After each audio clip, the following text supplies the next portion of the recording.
welcome to On Deck with Mercury. I am Mercury Payton. I'm the town manager here in Vienna. And tonight's discussion is Liberty Amendments Month. I have with me, from your left to right, I think it is, Mayor Linda Colbert. I have Reverend Walton with us, Lee Kitcher with HBI, Council Member Chuck Anderson, and Stacy Say is with us as well, also with First Baptist Church here. So we have an exciting discussion this evening to talk about Liberty Amendments Month. And this is something that is a very exciting moment in time for the town of Vienna to celebrate the Liberty Amendment this month, from June 19th until July 19th. And so right here, we are here at First Baptist Church, and this is actually where the June 19th, Juneteenth event will be held. So the Liberty Amendments Month came about as actually a discussion last year out of a lot of turmoil and I think trauma that I think we all experienced with the national events that occurred. It seemed like over and over. And then the governor made an announcement to give state employees the day off for Juneteenth, which got a lot of the jurisdictions here talking about what we would do in the Northern Virginia region.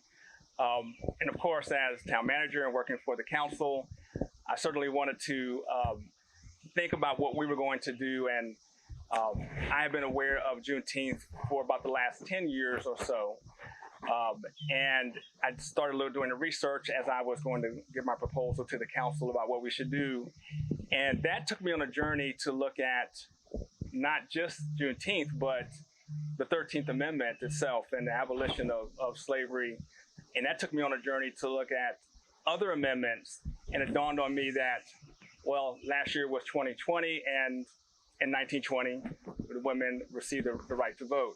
So it all kind of tied together in my mind to look at this comprehensively. And I began working, of course, with the mayor and the council, and they were very supportive. And then Delegate Mark Keem and Senator Chad Peterson got them on board, and they were very supportive. And that's a little bit about the background of how we got to the point of where we have this celebration. Now, a few things about an amendment to the Constitution. And Councilmember Anderson is our one of our historians. Lee Kitcher is a historian with us as well, but Councilmember Anderson has done some work with history as well, and he'll probably talk a little bit about that later. But to have an amendment to the Constitution is such a high threshold. Here are three methods. One, Congress may submit a proposed constitutional amendment to the states if the proposed amendment language is approved by 2/3 vote of both houses. That's the Senate and in the House. The second measure is Congress must call a convention for proposing amendments upon application of legislatures of 2/3 of the states. Then that's another high bar.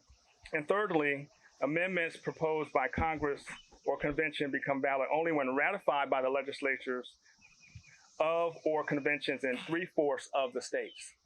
So Councilmember Anderson, briefly maybe talk about the purpose of the high threshold and what that means for our nation. So in 1787, a group of 55 individuals met in Philadelphia to write our Constitution. And they met in secret for about 3 or 4 months. They actually put sawdust on the roads to keep it quiet so that they could deliberate. And writing a constitution was kind of a new thing.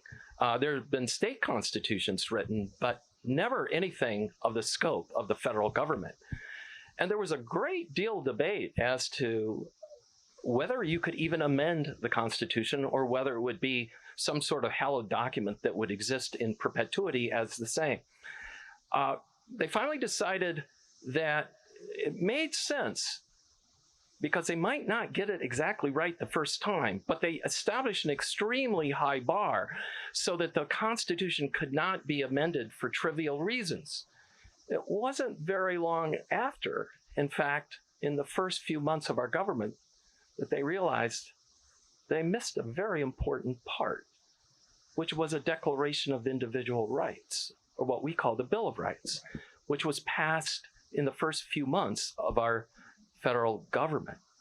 And so there's been always a high standard, and the Bill of Rights also established that one of the appropriate subjects for a constitutional amendment would be the furtherance of individual rights and liberties, and that's really what we are doing with Liberty Amendments Month. Yeah, that is so profound when you think about that. A wonderful nation, imperfect from its inception, with flaws, and then shortly thereafter, you say, "Oh, these individual rights. We need to do something about that." And then, some 60 years later, we get to a point where we're talking about the rights of individuals who have been part of this nation for generations, but not benefiting from the liberties. And so, as we talk about that, there are 4 amendments that we focus on in this month. And on a very high level, I'll just mention them. First, the 13th Amendment about slavery. So you had individuals here in this nation who were in bondage, who did not have the rights to own property, the rights to vote, the right to maneuver from one place to another. And so the 13th Amendment was instrumental. It put into our Constitution the fact that slavery could no longer be legal.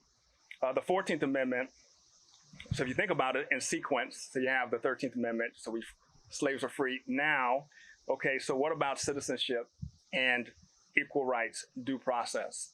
And so we have these individuals here in our land, and they need some protections. They need civil liberties. They need to have the right to due process when they're accused of something, and they need to have the right of citizenship. And so that just naturally flows as the next amendment.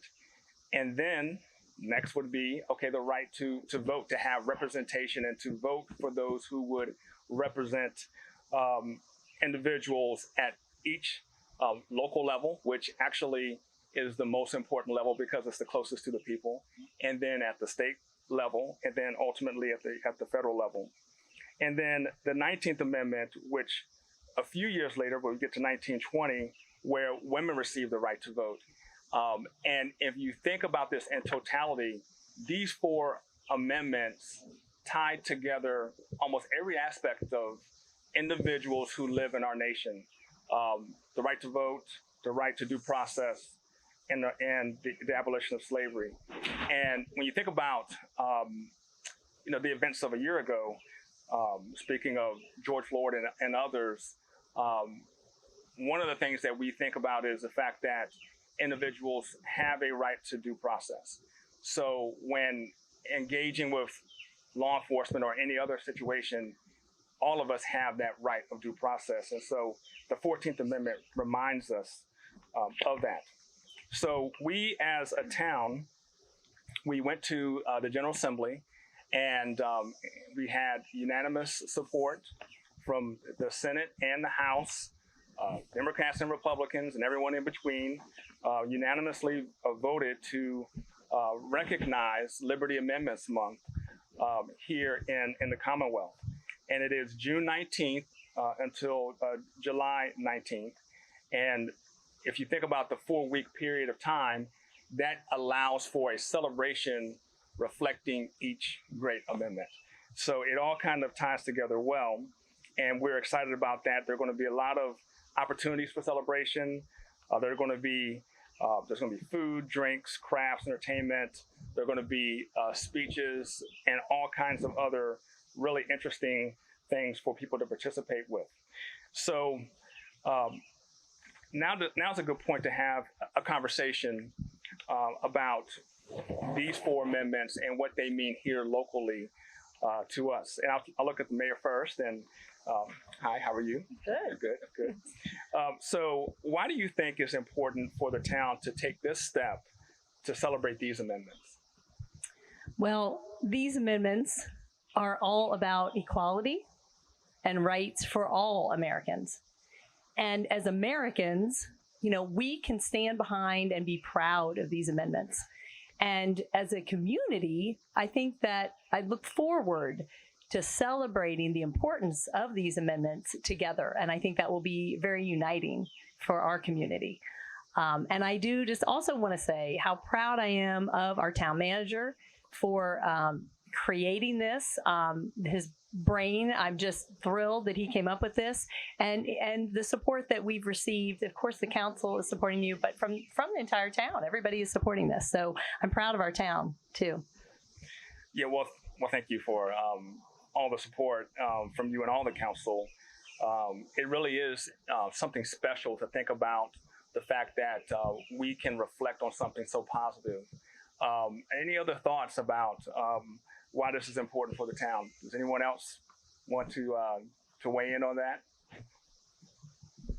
Okay, Well, I just might say that one of the really, for me, the unexpected and entirely pleasant surprises of this whole process of putting together something that's brand new, that no one's ever done, is the level of community support that we have gotten. It's mainly, I think, because it's a great idea, and you're to be commended for coming up with something that at the beginning sounds like it's a little complicated.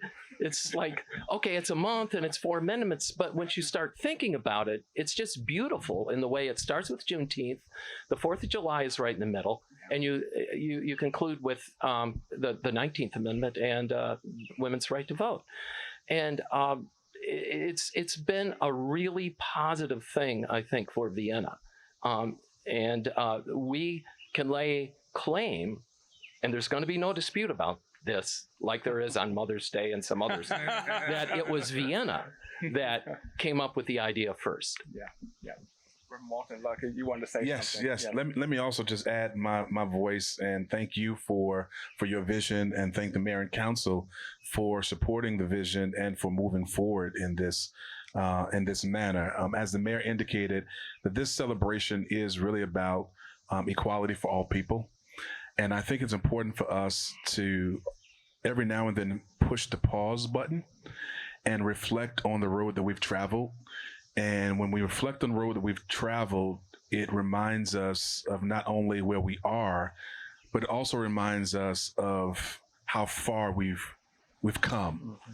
And so while we had some challenges last year, as you mentioned in your opening comments, those challenges led to personal reflection, which led to, some deeper introspection, which now we sit here, celebrating, all of these amendments and kicking them off with a Juneteenth celebration. So I think it's part of the journey, and it reminds us of the beauty, the blessing and the burden of who we are as a nation and as a people. Thank you. Yeah. Well, thank you. That was a very, very excellent point and aspect of this. And, the next thing that we'll talk about is how we would like to see this event grow in the coming years. And I'll start by mentioning that in the coming years, I'd like to see, as Councilman Anderson just mentioned, Independence Day tied in a little bit more, because if you don't have an Independence Day, then you don't have a Constitution. You don't have a Constitution, you don't have a Constitution to amend. If you think about it, you could have people today, who don't have rights if we did not have an Independence Day. And so I think that's going to be, at least to me, for next year and in the years to come, an important part of the fabric of this is in the middle, because like Councilmember Anderson mentioned, the 4th of July is right in the middle of Liberty Amendments Month. That should be something that we weave into it. I don't know if you all have any other thoughts maybe what the mayor looks like. You wanted to say sorry. something. Well, I'm always thinking about the next year and the future, but I know we want to do this one first. Anytime you do something the first time, you learn, right? How could we do it even better?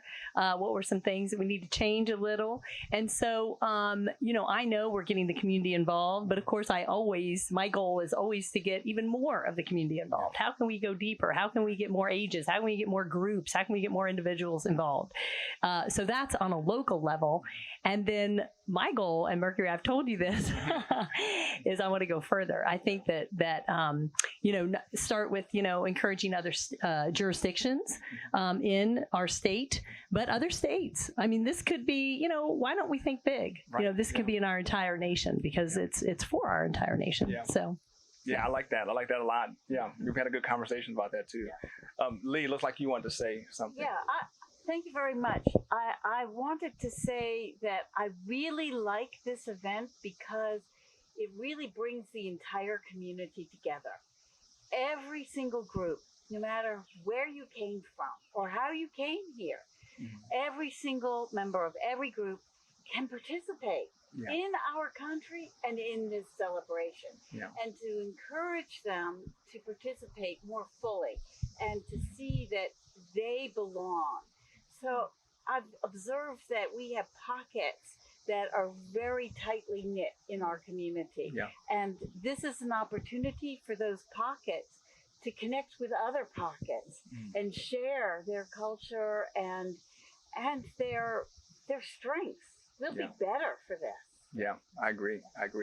Stacey looks like she wants to jump in. I do. I personally have a strong passion for young people. So if there was any area where I would like to see us really expand, is to figure out more and more ways to incorporate them so that they can be a part of making the history come alive for them, because I think it's important for them to understand these pieces so that they can see where they are and how they can continue to move forward in the future to make our Vienna and our nation a better place. Yeah, I agree. That's an excellent point, because if we make it something where the young individuals, and you're thinking about high school and college students, college age, if we have something that engages them formally on an annual basis, I think that ties them closer to the community.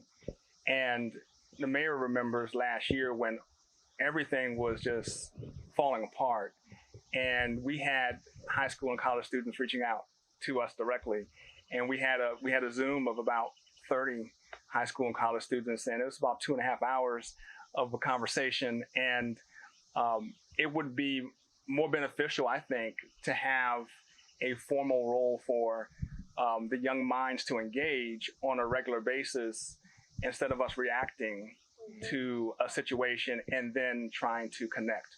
So I think that's an excellent point there.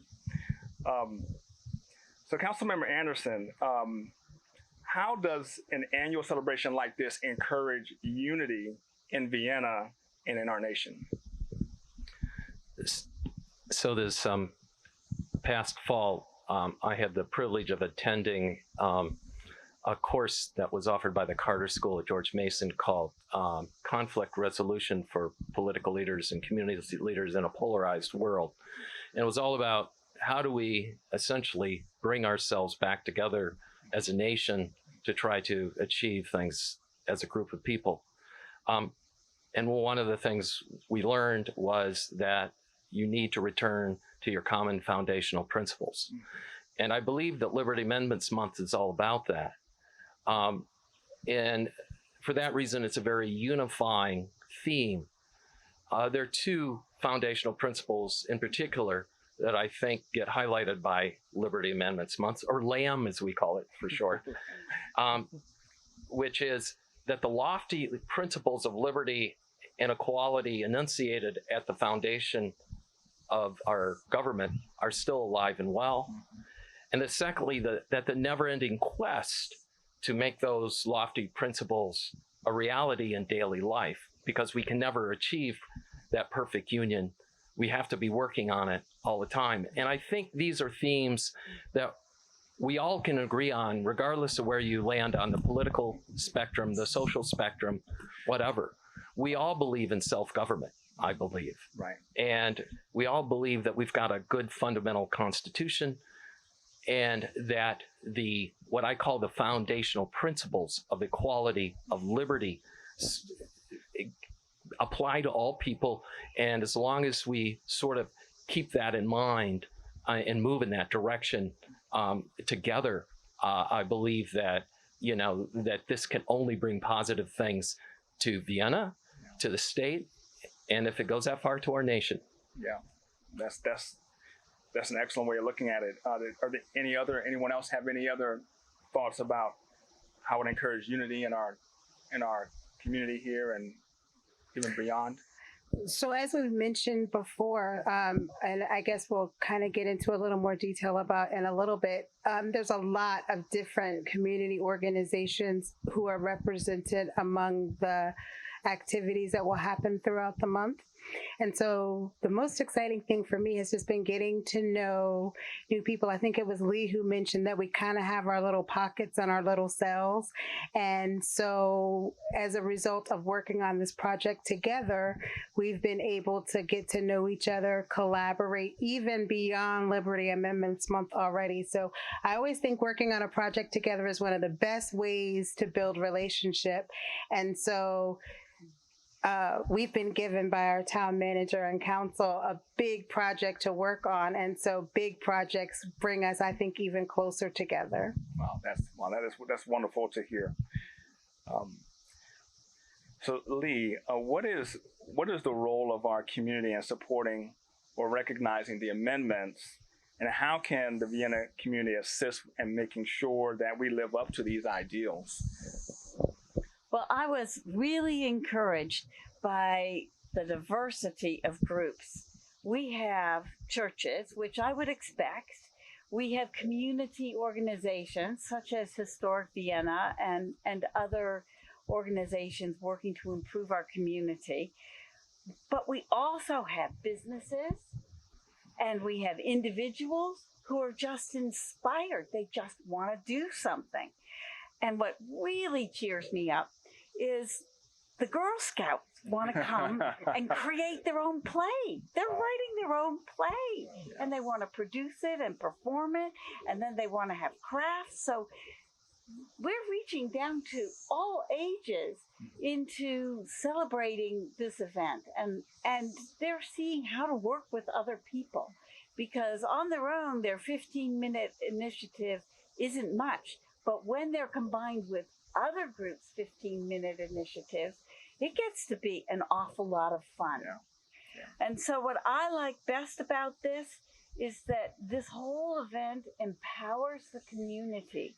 It empowers them to be the best that we can be, to join together and see that we can work together to have fun, and to make our community really special.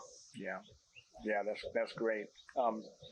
Anyone else like to mention anything about this? Can I just add to that? Thank you, Lee, for that. I think, as it has already been mentioned, this is a wonderful opportunity that has brought together so many different facets of the community.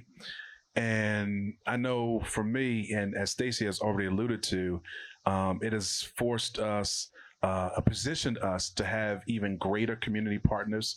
And there are so many people doing so many great things in Vienna. And sometimes we stay in our silos or pockets, as it has already been mentioned. And so this puts us in a place where collaboration becomes real, and it forces all of us to be our best selves. And I wanted to also just say a moment, something about what Councilman Anderson mentioned earlier about how this moment encourages unity. It challenges us also to look at who we are as a nation, and it challenges us to wrestle with the good and the bad. And as a result of such, it challenges us all to ensure the equality that is intended for everyone to be our best selves. And so it's a reckoning moment for us. Yeah, that's so true. That's so true. Stacy, what do the amendments mean to you? So when I first started reflecting on this idea, I'm like, this is kind of tricky. I'm not really sure what it means, but I think that we've already answered it. So when I think back to Marshall Road days, I remember that at least every Monday of every week of school, we had to say the Pledge of Allegiance.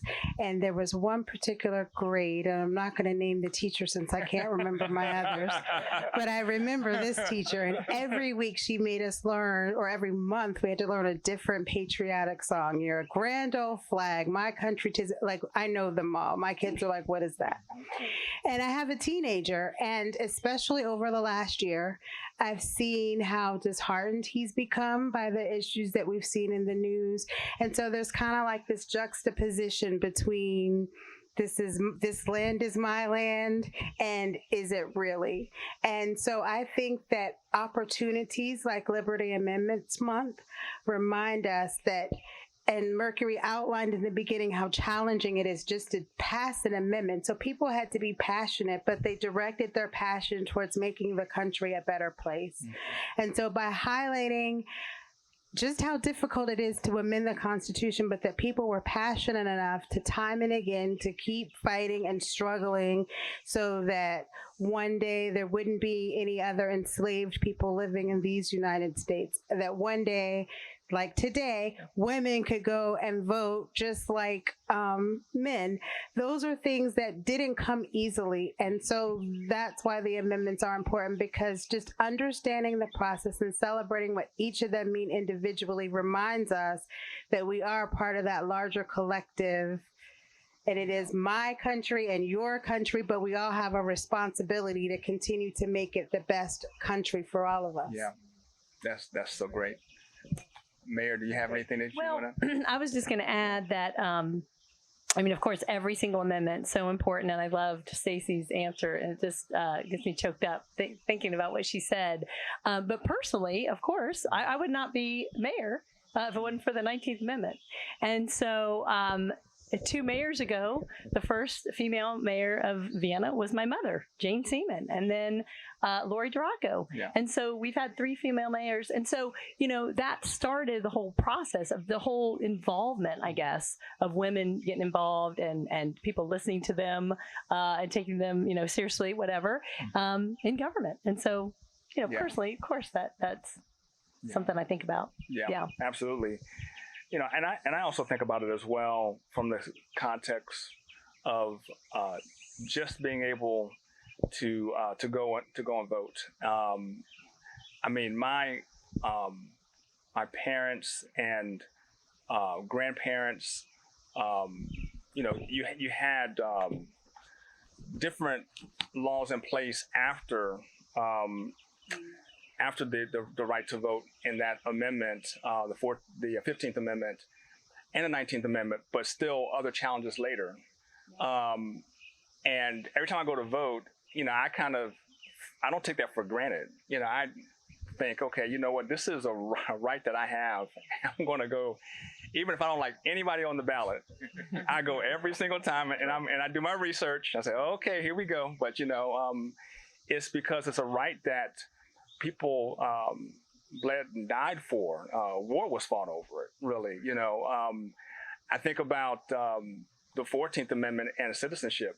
Like you're mentioning, I wouldn't be town manager if I were not a citizen. And I think where it resonates for me is that in society, different people may tell me what they think of me, or not tell me, but kind of give me an impression of what they think of me. So, you know, I know that I am created in the image of the one who made me. So that's number one. But then this Constitution says, well, I do have citizenship. Yeah. So if someone wants to make me feel less than them, I can always fall back on the Constitution and say, well, but I'm a citizen, you know, and And I think that's, at least to me, is important and special because these amendments provide comfort to me, and I think to our nation, to know that these are rights that can't be taken away because they're enshrined in something that, like you just mentioned, Stacey, the threshold's high. So to undo it, the threshold is high. So there's comfort there. I didn't mean to talk so long on that, but It's helpful. yeah. So Reverend Walton, Juneteenth. Tell us your thoughts about that important day and what it means to the community. First of all, let me just say how excited I am again to have this opportunity and to be able to welcome the town of Vienna here to First Baptist for this wonderful celebration. A celebration that has taken place for many years, but unfortunately not a lot of people have known about it for years. Just this past year, we talked about the unrest, and there have been many townships, communities, jurisdictions who have now recognized Juneteenth as a holiday. So I think in a lot of places this year, I don't know what happened in Vienna. Yes. All right. Many townships and municipalities will be celebrating Juneteenth. Juneteenth is known also as Liberation Day, and it is a celebration of the good news, if you will, that enslaved people received 2 years after the Emancipation Proclamation had been signed. Notice what I said, two years. General Gordon Granger went to Galveston, Texas, and shared with enslaved persons there of what had happened 2 years earlier. And so they were still working in this slave condition, working in these tenuous environments, and their freedom had been granted, but didn't know that their freedom had been granted. And so Juneteenth is it's a commemoration of that particular moment when those individuals literally, I should say, not received their freedom, but learned of their freedom. And that's what makes this really significant. And that's what I mean by, the blessing and burden of this particular moment and these amendments. It causes us to recognize, where we were as a society, where we were as a nation. But again, we've come a long way. And so since that particular time, communities have come together to celebrate the cultural arts, to celebrate that magical moment, and they've done it in a variety of ways, around family reunions, around cookouts, around historical reenactments.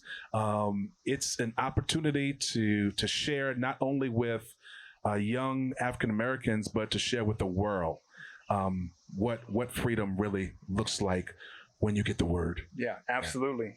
Absolutely. So we're going to begin to bring this conversation to a close. And a way I want to do that is to talk with Lee, because Lee is the expert on the panel here with regard to the events. And so everyone on the panel has had a role, but Lee has been the heartbeat of this. Actually, when I thought about this, she was one of the first persons I contacted, because as I started pulling this together, I wanted to make sure I got the details right. so let me go to HVI, Historic Vienna Inc. and details Lee are important. That's right. Want to make sure I got it right. And so we have over 30 events this coming month. So I'm going to go week by week, and you can just give me some highlights, or give us some highlights of what each week would look like. So week one, just maybe give us a highlight or two of what week one would look like.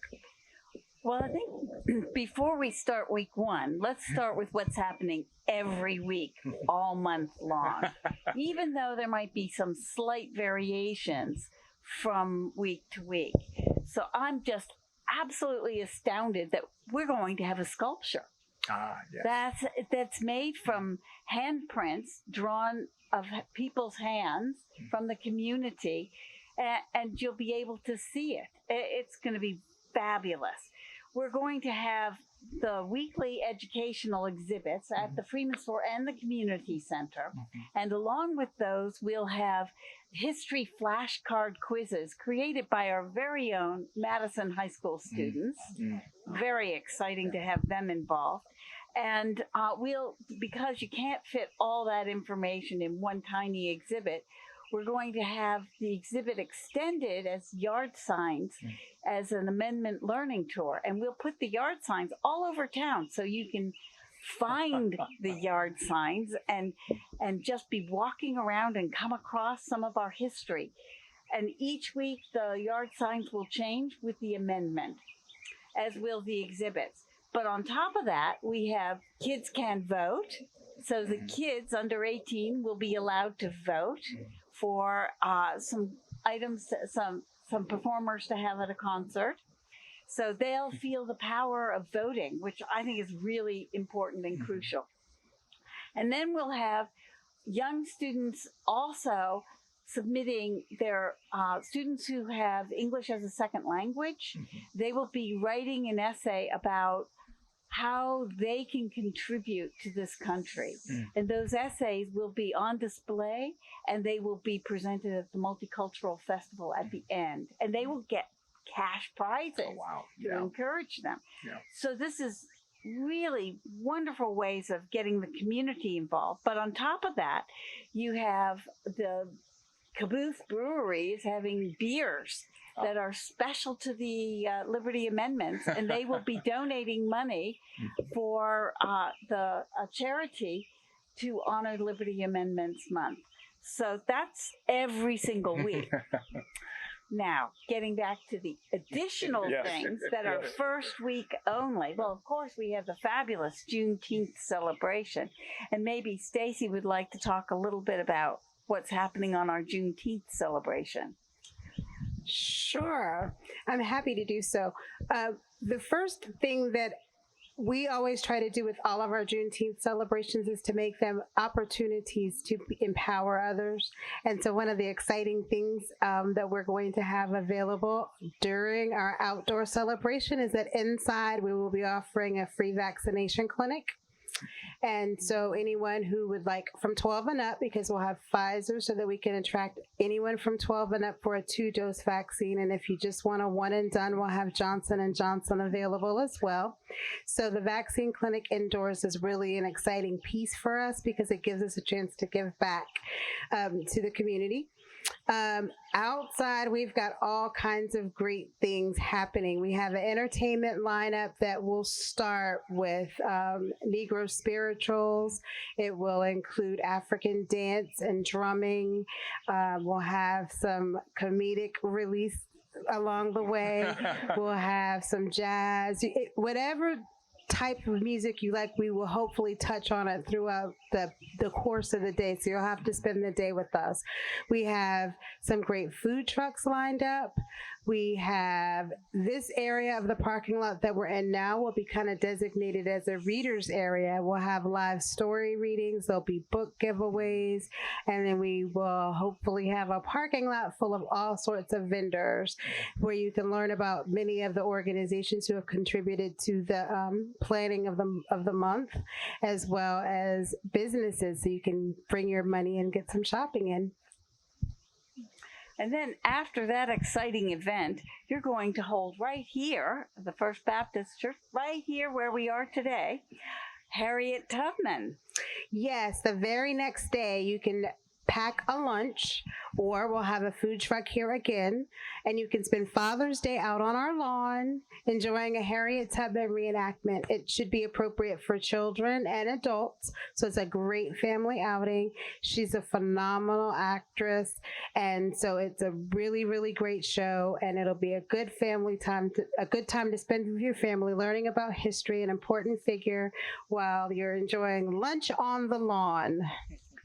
And then just a few days later, on June 24th, you're hosting a wonderful panel. So when we started brainstorming on how we would sort of try to present what I call the paradox of the great American experiment. You know, we were born in the sin of slavery, but at the same time, we had these terribly high, lofty principles, and we had this mechanism that was created by some well-intentioned individuals that led ultimately to the elimination of slavery based on the principles that were enunciated in the Declaration of Independence. And nobody embodies that better than George Mason, who lived just a few miles down the road, was a great constitutionalist, but at the same time was a holder of over 300 slaves, is the best guess. And so we're having a special academic presentation on George Mason, the paradox of George Mason, constitutionalists and slaveholders. It'll be led by Dr. Gregory Washington, who is the president of George Mason University, just got the job about a year ago. So he's had a lot of fun. And he will be speaking about work they're doing at the university on the legacies of Mason slaves, which they're beginning to really highlight. And then there will also be on that panel Delegate Ken Plum, who is an avid historian, and Dr. George Oberle, who is the director of Mason Legacies at GMU. And then there will be me, who is, you know, the guy who will make the jokes and stuff like that. Not only the jokes, you're a great constitutional historian. In my former life. Yes. Yes. So there will be other activities, but shall we move on to the second week? Let's talk about the week 2. Okay, week 2 will kick off with this was your idea to involve the young lawyers of Fairfax in having a mock trial. Well, it turned out they chose Loving versus Virginia, which never really had a trial, but a lot of legal discussions back and forth over how to handle marriage and whether one had the right to marry whomever one wanted. And so we decided, rather than have a mock trial, which would be a lot of fun, but it's a very heavy subject. My husband fell asleep when I read the script. So we decided that we would have the lawyer who argued it in front of the Supreme Court. We're very fortunate to have Philip Hirschkopf come, and he will be part of a panel with the daughter of someone who directly benefited from this legislation, this ruling. So our very own Gloria Runyon and John Runyon and their daughter Eve will be there, and Eve will be on the panel with Mr. Hirschkopf, and they will answer questions about what it means to have gotten this wonderful right to marry whomever you want, which, by the way, has extended to all kinds of groups of people, including the LGBTQ community. So that's a wonderful kickoff. And in addition to that, we'll follow it in the evening with a wonderful concert on the town green. And then that'll just kick off a whole series of events, including a gospel music session where you'll learn about the history of some of the gospel songs and learn how to sing them. We'll have Rosa Parks the day after with, again, reenactment here. And you'll bring a picnic as well and enjoy her performance. We'll have Lex Musta talking about monuments. But my favorite little thing is for children. And there's the story called Bunheads about the black dancer Misty Copeland.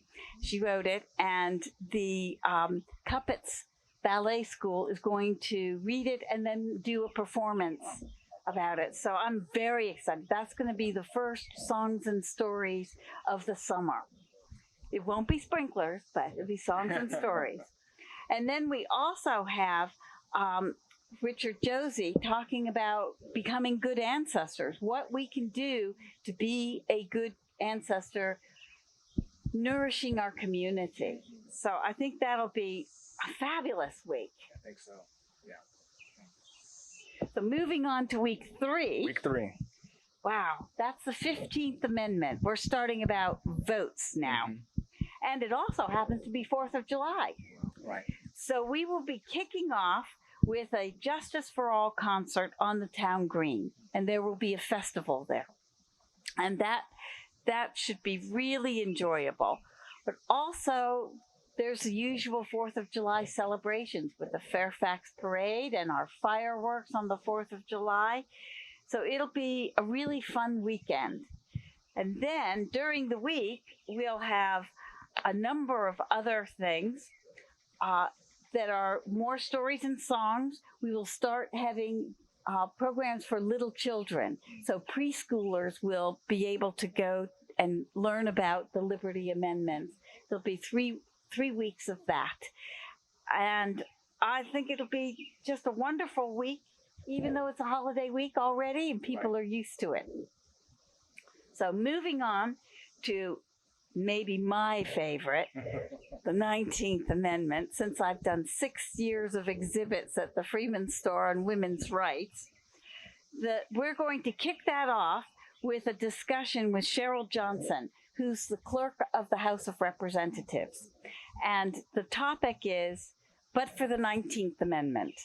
And you've already alluded to that because you wouldn't have your job without the 19th Amendment. And that's her position. She wouldn't have her job. And a huge portion of the House of Representatives wouldn't have their jobs. True. So that should be very nice. And that little panel presentation will be followed immediately by the American University women doing a presentation of Failure is Impossible.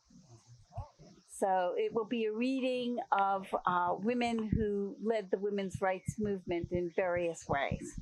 So that should be really a lovely, lovely day. Now, you'd think that was enough of a kickoff day, but no, let's celebrate. We're going to have Women Rock. So there'll be a big rock concert on the town green right afterwards in the evening. So that will then be followed. Throughout the week, we'll have the usual events, and we'll have a special panel on gender equality with 3 experts in different aspects of gender equality for different kind of culture groups. And I'm the historian on that panel, so I'll make sure we keep in mind how we got here and where we can go. And then we'll have Winifred Conklin reading her book on how women got the right to vote. We'll have Nisha Patel reading her book on the women's rights and voting. And we'll have the first summer concert on the green. Is it the first one? I think it might be the first one. Might be, yes, yeah. yes. And then, of course, we're going to have, I didn't say that the second day after all this lovely event, we're going to have right here another event here that will be a suffrage rally. So we'll have our stage, and at that rally, we will have children reading biographies of people who were significant in creating the Liberty Amendments. So, and those children will be age 10 to 12, so that'll be nice. Then we'll have a little segment where we'll learn about the just newly opened Turning Point Memorial. And you're going to read something for us. And we're going to have the Girl Scouts with the play that they wrote and performed. And all the while, there will be crafts, there, I got cicadas. Crafts, and we'll probably have like women can vote sashes. There'll be replicas of the banners that women carried when they were picketing the White House. All kinds of fun things. So it'll be a real suffrage day, and we're going to encourage people to come in attire that a women's rights person might have worn. So if you're interested in historic costume, come as Lucy Stone or Elizabeth Cady Stanton. I know I will. But if you want, you can come as Gloria Steinem or anybody fighting for the ERA, because the ERA is what really Elizabeth Cady Stanton wanted in her Declaration of Rights and Sentiments. So it should be a lot of fun. and that is the suffrage week. Very exciting. I know I've left some things out because there's just so many things. There's so many things. I know it, and it's going to be a wonderful month of celebration, and those are the highlights. I mean, that's just phenomenal that the community could pull together. Yeah. Now, what I didn't get to is the Multicultural Festival. Okay, so the Multicultural Festival is the last day, and it'll be from 2 to 7, and we will have all kinds of events, hopefully all kinds of groups, coming, dance groups, food groups, singing, readings. That's when the children will be reading the winning essays. So it should be really fun. And then, of course, there's the day itself. Monday, July 19th, Yes. Liberty Amendments Day. Yes, yes. And that's an official town holiday where offices will be closed. And so every year going forward, the council will obviously vote on it like they vote on the calendar each year. But Juneteenth is recognized on the calendar. Liberty Amendments Day is an official town holiday, and the month is also an official month of celebration. So that is what the town has in store this year and going forward.